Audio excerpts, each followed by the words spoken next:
Magandang araw sa inyong lahat. Ako po si Earl Jan C. Rabayo. At ako, si Rialyn Marinato. At ako naman si Aaron David Piñaranda. Sa panahon ngayon, marami mga kabataan ang nagsusumikap makapagtapos sa pag-aaral, lalo na sa mga iba't ibang hamon. Isa na rito ang pagiging isang working student, mga estudyanteng pinagsasabay ang kanilang pag-aaral at pagtatrabaho upang makapagtapos sa pag-aaral. Pero, paano nga ba nakakaapekto ang kasarian bilang isang babae sa kanilang karanasan? May pagkakaiba ba silang pinagdadaanan ng bawat isa? Sa video na ito, aming tatalakayin ang hamon, karanasan at pananaw ng mga working student mula sa iba't ibang kasarian. Samahan niyo kami sa mas malalim na pag-unawa sa buhay ng isang working student mula sa kanilang mga pagsubok, inspirasyon at paniniwala tungkol sa edukasyon. Ngayon, ay samahan niyo po kami at meron tayong i-interviewin na dalawang babae upang malaman natin ang kanilang mga hamon sa buhay.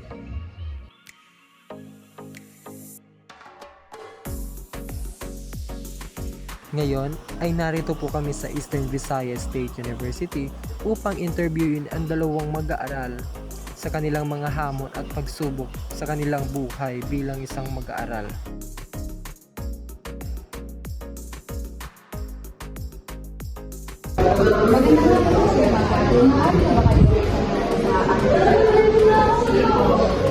May ilan lang po kayong mga katanungan para sa inyong dalawa. Okay, mga ate, anong yung mga pangalan? Ako po si Patricia Monterosa, Sawyer Papitas. Ako nga po pala si Aileen Villas at DSF. Ito mga parang kami ang namin katanungan para sa iyo. Una ay, bilang isang babae, ano ang kalagahan ng edukasyon sa iyong buhay?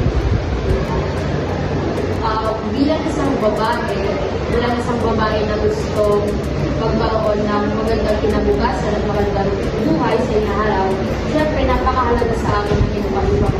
Kasi dahil sa edukasyon, siyempre, makakamit natin yung mga inaasam-asam na pangarap natin sa buhay. At hindi lang doon, mas magkakaroon tayo na mas komportable buhay na gusto natin magkaroon. So, para naman po sa akin, napakahalaga ang edukasyon sa akin. Bilang babae, isa ito sa mga magpapayak na sa akin sa hinaharap. At isa din po ito sa may mapamanok sa aking magiging mga anak sa susunod na henerasyon. At mahalaga po ang edukasyon sa ating mga kababaihan. Sapagkat noong unang panahon, hindi tayo nabibigyan ng pagkakataon ng mga pag-aaral. Diba? So ngayon na meron tayong chance na mag-aral tayo, magtapos tayo, upang na sa gano'n, may pagmalaki natin ang ating pag-ibig isang babae. Salamat po. Una pa mga pangalan. Ano ang pinakailangan ng relasyon sa pag-aaral na may kaugnay sa iyong kasalita? Ako naman, pinakamalaging hamon na naranasan ko sa aking pag-aaral bilang isang babae ay, syempre bilang isang babae, diba, kung ka, mahihig, hindi ka marunong lumaban. Kasi ako, nung nag-aaral ako ng high school, naranasan ko ang iba't ibang pagbubuli. So, bilang isang babae, since mahula, umihig, hindi makabasa ng bigla, dito kang araw kumato, dito kang araw paano mo ipapaglaban, hindi mo sa iyo. So, bilang isang hamon na naranasan ko nung ako'y nag-aaral. Para naman sa akin, ano ang mabigat na hamon na ako naharap bilang babae? Yun ay gawin yung mga bagay na alam ko sa sarili ko na minsan hindi ko kaya sapagkat babae lang ako. Kagaya na lang ako ng pagiging props sa mga community na dapat gawain panlalaki, diba? Kasi babae ka, soft girl, hindi bagay. So, isa siya sa mga hamon na naging hamon sa akin bilang babae. Kasi gusto ko kung babae ako, nasa pang babae lang ako na trabaho at hindi dapat ako nasa magbigat na responsibility. Narito naman ang aking pangatlong katanungan. Sa tingin mo ba ay pantayang oportunidad sa edukasyon para sa lahat ng kasarian? Para sa aking pananaw, base sa aking nagiging sa ating universidad, ay makikita ko talagang hindi pantay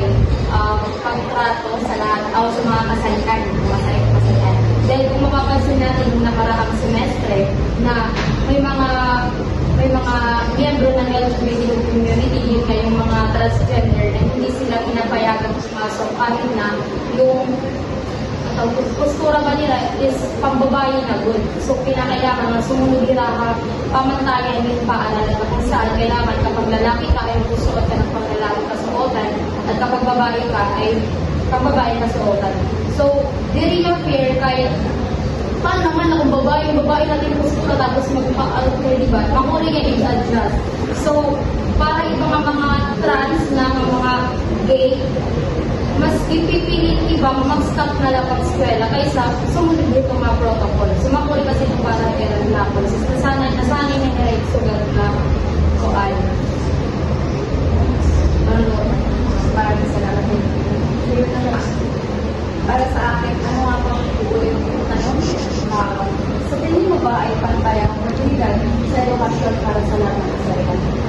So, kagaya nga po sa Insoy, hindi pantay ang karapatan ng mga kasarian dito sa universidad kasi nga hindi nila binibigyan ng kalayaan ang bawat estudyante na gawin kung anong kanilang gusto. Ginagawa nilang hadlang ang kasarian, ang kasuotan para mag-aral dito sa universidad na dapat ay hindi. Kasi hindi naman po hadlang ang kasuotan at kung ano ang iyong kasarian tungo sa pag-aaral. Sapagkat ang pag-aaral, walang pinipiling kasarian, walang pinipiling kasuotan. Kung gusto mong makapag-aral, mag-aaral ka ng mabuti, hindi ba sa iyong issue. Dahil ito naman ang marami ka tinanong para sa iyo. Sa kabila ng hamon na ikaw dahil sa iyong kasarian, ano ang pinipili sa iyong kasarian? O bakit magkakawag ang iyong pag-aaral? Sa kabila ng mga hamon na aking nararanasan sa aking kasarian, ano ang lakas na aking ginagamit ko pang mas magpatuloy pa sa pag-aaral ay pagmamaliit sa akin ng ibang tao na kung saan yun ay ginagamit ko upang mas maging matatag pa ako sa lahat ng pagsubok sa buhay, mas maging pag-iingat ko lagi, mas lagi kong galingan sa araw-araw dahil pag-iisip ko lahat ng mga taong nagmamaliit sa akin, mas nagkakaroon ako ng rason upang hindi sumuko sa buhay at magpatuloy sa aking pangalan. Yun naman po. So ako naman, ginagawa ko motivation ang buhay ng mga pumuputya sa akin. Ginagawa ko motivation ang kanilang buhay na hindi naman din successful para mas maging successful sa buhay, para mas pag-iihan ko ba ang aking pag-aaral. Sapagkat tinitingnan ko ang buhay na meron sila, hindi sila nag-aaral. Tanging ginagawa lamang nila yung pag-pusya ang magmaliit. So ginagawa ko silang inspirasyon para sa susunod na henerasyon, ako naman ang mang-aabang sa kanilang buhay. Yung lamang ko. So ang aming pang-aling pagkatanungan po, ano ang mga bagay na dapat ituro sa paaralan para mas maunawaan ang kasarian at respeto sa iba? So para sa akin, kung meron pang ituturo, ito yung magiging matapang. Bakit? Sapagkat bilang isang individual, nararapat lamang na tayo ay maging matapang upang harapin lahat ng hamon, lahat ng responsibilidad bilang isang LGBTQ, babae o lalaki. Pag hindi ka nagiging matapang, diyan ka nila pinuputya, diyan ka nila minamaliit, diyan nila hinuhusgahan ng iyong pagkatao, kung kaya nararapat lamang na bawat tao ay maging matapang. Sapagkat sa buhay natin, marami pa tayong kaharapin mga hamon sa buhay. Kaya nararapat lamang na tayo ay maging matapang upang nang sa ganon, maipakita natin kung sino at ano nga ba talaga ang kaya natin. Yun lang.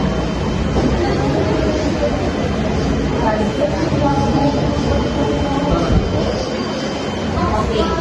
So, kung may dapat pang ituro sa paaralan upang mas maunawaan natin ang kasarian, unang-una doon ay ang respeto. Dahil kahit sino man ang kanang kasarian, ang iyong magiging makasalamuha sa inaarap, kung marunong kang rumispeto, mas lalo mo maiintindihan kung ano sila bilang isang individual. So, kung ikaw ay isang tao na puno ng respeto, mas madali para sa iyo ng maintindihan at pagkakaroon ng iba't ibang kasarian. Aming pang-pitong katanungan. Sa tingin mo ba, may pagkakaiba ang mga pangangailangan ng mga estudyanteng lalaki, babae at iba pang kasarian sa edukasyon? Para sa akin, walang pagkakaiba ang pangangailangan ng lalaki, babae, at pangatlong kasarian. Sapagkat pare-pareho lang tayong nangangailangan ng respeto,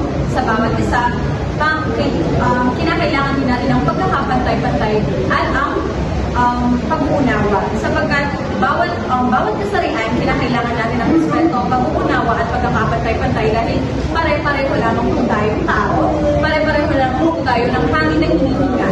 So lahat po tayo, wala tayong iba't ibang pangangailangan nila. Para sa akin naman, sa aking sariling pananaw, para sa akin, meron lamang konting pagkakaiba, pero parang same lang din sila. Dahil ang babae at lalaki, ay yun nga, kailangan ng pagkapantay-pantay, respeto at pag-unawa sa kanila. Pero, magkaiba na kasi yung ibang kasarian. Dahil yung iba ng kasarian, kailangan magkaroon tayo ng mas mataas na pag-unawa at pag-intindi. Dahil hindi lahat naiintindihan anong klase ng tao sila o anong kasarian ang meron sila. So, pagdating sa ibang kasarian, kailangan mas taasan natin ang ating pag-unawa, ang ating pag-intindi. Dahil ngayon na, hindi tayo pare-parehas ng pag-unawa sa isang individual. Marahil ang babae at lalaki, sapat na sa kanila ang intindihin, respetuhin at yun nga, igalang. Pero yun nga, gaya nga ng sabi ko, yung ibang kasarian, mas iba na kasira, mas pinakailangan na lang, mas mataas na pag-intindi at pag-unawa. Dahil, di ba sila, kakaiba na nakakuhal, incredible. Narito naman po ang aming pagkakita dito. Bilang isang babae na working student, ano ang pinakamahirap na bahagi ng pagsabay ng trabaho at pag-aaral?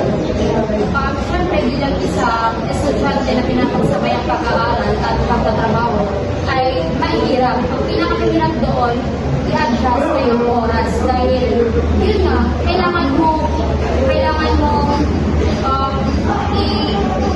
tumakumaot pag-skwela at the same time nagtatrabaho ka or nagbi-business ka. So para sa akin, mahirap yun. Pero dahil nga ako ay determinado at gusto kong makapagtapos ng pag-aaral, pinapakulagan ko ang bawat oras at hindi ko yun sinasayang. Kung may oras na natitira para ako ay makapag-aral at makapag-study, ito ay aking ginagawa. At mahirap yun, pero dahil nga ako ay interesado makapagtapos at gusto kong maging maganda ang buhay sa hinaharap, hindi na face ko hindi ang mga struggle na ako. So, bilang isang babae na working student, ano ang pinakamahirap na bahagi ng pagsabay ng trabaho at pag-aaral? So para sa akin, ang hindi mahirap ang pagsabay ng pag-aaral at ang pagtatrabaho. Alam niyo kung ano ang pinakamabigat? Yun ay ang responsibilidad. Ang responsibilidad, bakit? Bakit kailangan kong mag-aral kasabay sa pagtrabaho? Bakit hindi ako pinanganak na mayaman para hindi ko maranasan? Bakit meron akong responsibilidad na harapin ang ganitong mahirapan kung meron naman akong pamilya, di ba? Alam mo kung ano ang hirap responsibilidad kasi bata pa ako. Nag-aaral ako, bakit kailangan ko magtrabaho? Okay lang yung oras, kaya kong i-manage, pero yung responsibilidad ko bilang isang anak na dapat pinapag-aral lamang, hindi nagtatrabaho, yun ang mas mahirap.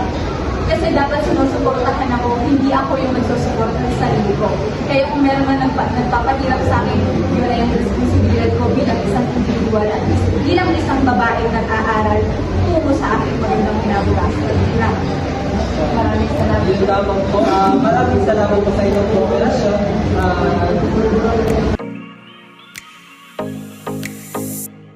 Sa bawat hakbang ng isang working student, may kwento ng lakas, pag-asa at walang sawang pag-abot sa pangarap. Sama-sama tayong magbigay halaga sa edukasyon para sa lahat, ano man ang kasarian, ano man ang laban. At doon nagtatapos ang ating dokumentasyon. Maraming salamat.